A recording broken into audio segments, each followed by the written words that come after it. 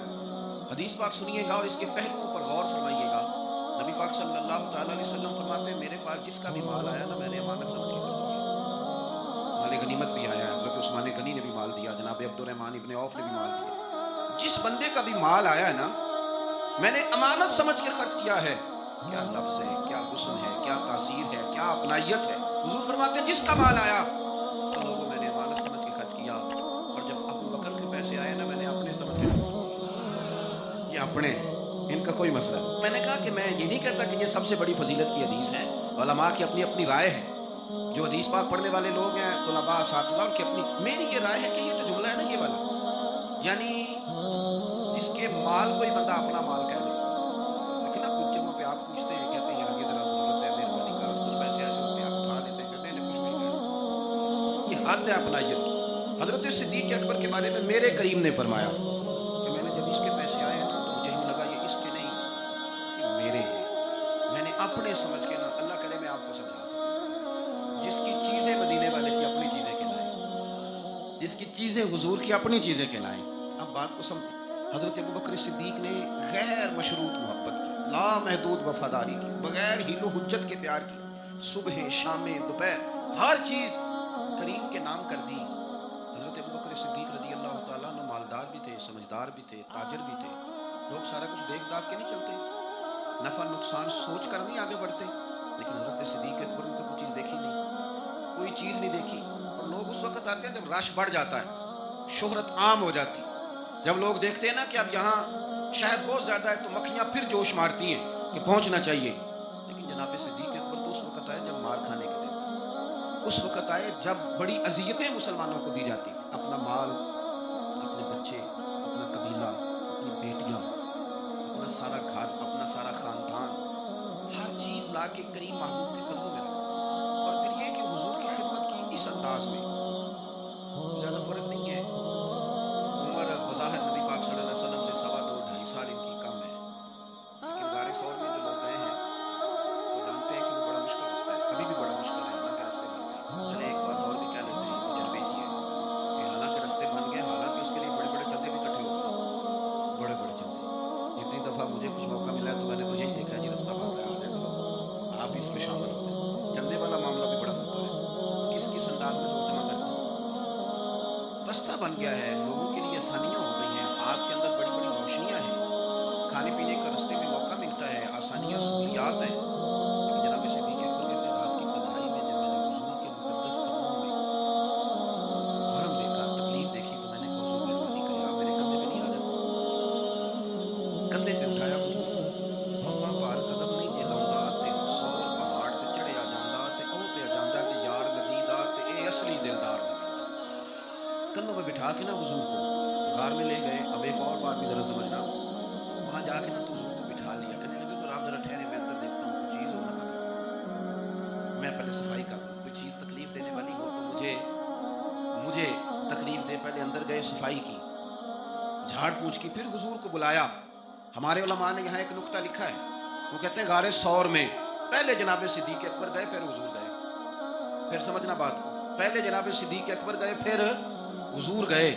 اس کا مطلب ہے جہاں حضرت صدیق اکبر پہنچ جائے نا وہاں حضور بھی آ جاتے ہیں. تو علماء کہتے ہیں تو اپنے دل میں نا جناب صدیق اکبر کے لیے جگہ بنا, مدینے والے بھی تیرے دل کو پسند فرما لیں گے. جگہ بنانا جناب صدیق کے لیے, اپنے دل میں جگہ بنانا, اس شخص سے پیار کر. حضرت صدیق اکبر تو امت کے استاد ہیں,